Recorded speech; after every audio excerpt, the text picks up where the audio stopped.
Welcome back to Celebrity Radio. It's Alex Melfield talking to some of the biggest stars and some of my favourite people. The Overtones shot to fame just a few years ago, and since then they've been selling out venues, which is remarkable. Mike, how are you doing? I'm good, thank you. Good to see you. Yeah, good to see you again, big man. How are you? I'm good. How are you? Yeah, I'm good, and it's nice to talk to you. I'm fascinated to know how you've done what you've done, because you've somehow formed the recipe of how to be successful in music without being on a reality show, without spending millions of dollars. The fans just love you and come and find you. It's remarkable. Do you know what? We're five humble guys with our feet on the ground who love what we do, and that really is the secret to it. We get to make people smile through our music and through our shows, and you know, long may that continue. We're very, very lucky.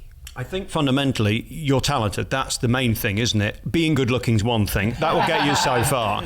But also being able to sing. I remember you coming in my studio at the BBC back, I think, 2011, and you just sat there, and within a couple of notes, there you were together with this beautiful, glorious sound.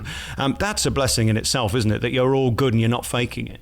Well, you know what? I think you know, going on for what Darren says, it comes from hard work. You know, we never kind of just turned up and was able to sing in harmony. We worked hard from day one, and we still work hard. And I think that's probably one of the keys to the longevity. I guess we're maybe veterans in this day and age in this music industry. You know, after being out there for 6 years and 5 albums, you know, and still thankfully going strong. But I think it all stems from working really hard. Yeah. Your fans are so dedicated. Is that because you give of yourselves a lot, or how have you created that? I mean, we pride ourselves on our live show. You know, it's the front line of what we do. So, without sounding arrogant, we've got to the point where we're very, very confident. And if, for instance, we're going to go on stage in an hour and a half and we're going to put on a great show.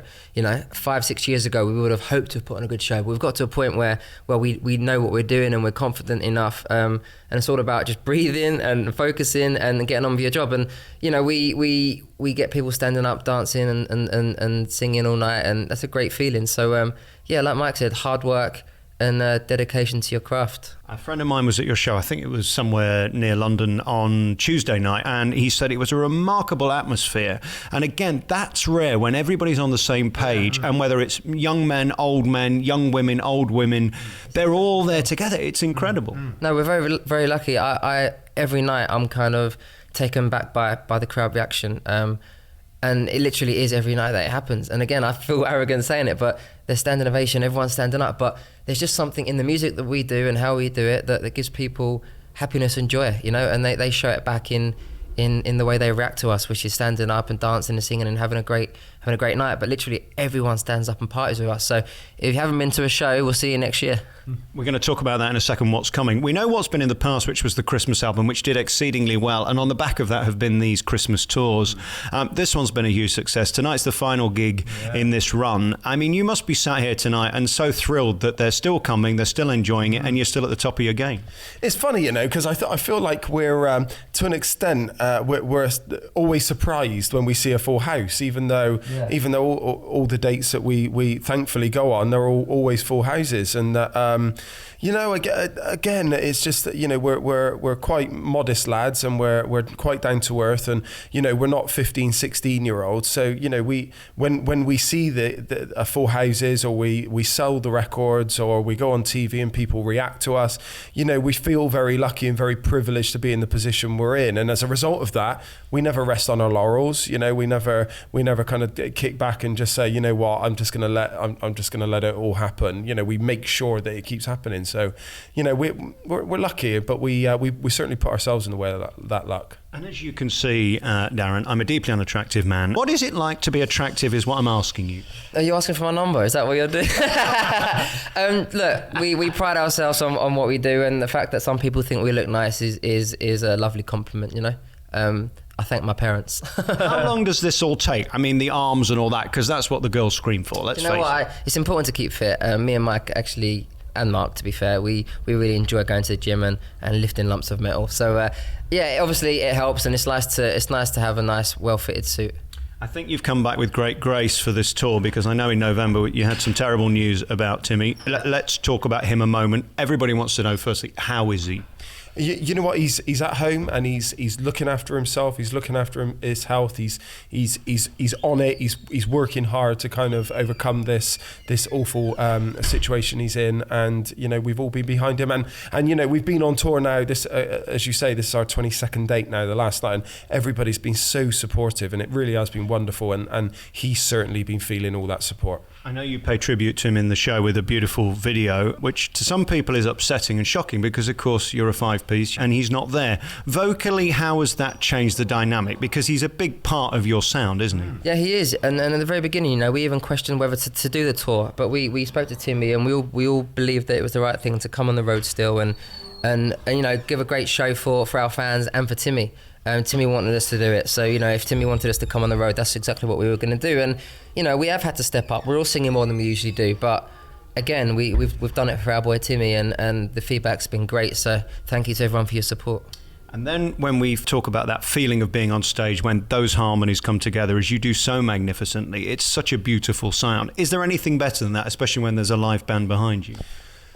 God, no, probably not, to be honest. As Darren said earlier, you know, but touring and doing live shows is the front line of what we do. You know, like doing the televisions and doing the recording the albums and all this kind of stuff. It's all really great elements of what we do, but when you're stood on stage and you see, you know, thousands of people react to what you do, it really is wonderful. And obviously, you know, when you're on stage and you feel that the gig is going really well and you feel like there's a beautiful, for want of a better expression, harmony going on, there's nothing better, nothing beats it.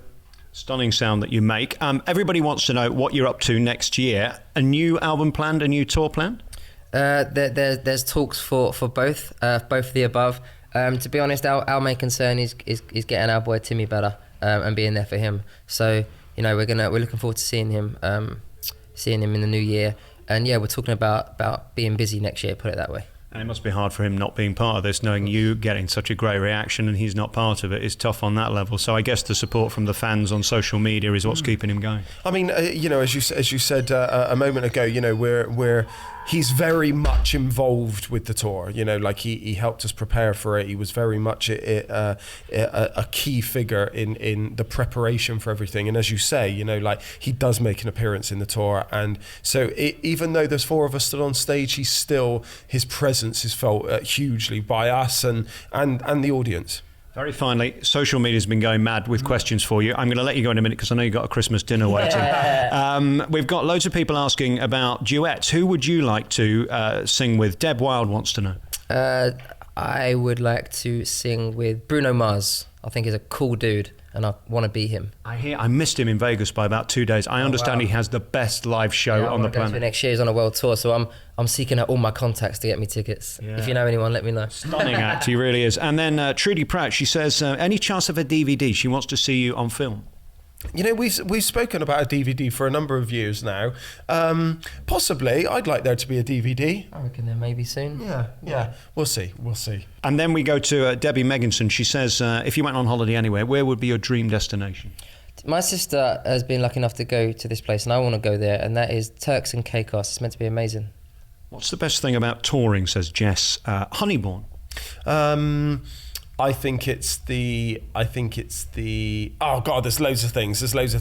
I think the camaraderie between us and the crew is always a good laugh. And you've got to have them on side, haven't you? If the sound man doesn't like you, it's not going to work. No, we're lucky, and you know what? Everyone's really genuine, and everyone agrees that it's just one big family. So when everyone gets booked back on this gig year after year, they say it's like going on holiday. So. Caroline says, what are you going to do Christmas morning? Christmas morning, I'm going to eat a lot. And do you know what? Since we started this tour, obviously, with Timmy not being here, the guys that are left, our vocals are a lot more kind of at the forefront and prominent in the show. So I literally haven't touched a drop since we started the tour. Tonight you will. I'm going to have some beers. That's what I'm going to do. It is true, though, isn't it? The more talented you are, the more disciplined you have to be, because if you go out and party and ruin the whole thing, I mean, tomorrow night's going to pay the price. I mean, sometimes after a show you want to wind down and have a few glasses of wine, but you know, if you're out in a bar, you've got to speak loud, and if you're hitting high notes like me in my car, obviously singing some of Timmy's parts, then yeah, you have to be very disciplined. Yeah. Mike Tile wants to know if he can sing on stage with you next time. Do you do personal requests? Lots of people wanting dates and things. Do you want numbers? I think we'll have to audition for that, actually. Audition for dates or for on stage? yeah, we'll see. Let's do one last one. Rebecca Snow says, what's your favourite Christmas movie? I am going to say Elf. Is that the funny one? That's the wrong answer. Santa Claus a movie. That's the wrong answer. The answer is, of course, Home Alone 2. I did think about Home Alone. My wife loves Home Alone films, yeah. Boys, it's really lovely to talk to you. Congratulations on everything. We'll talk again with all the guys next year.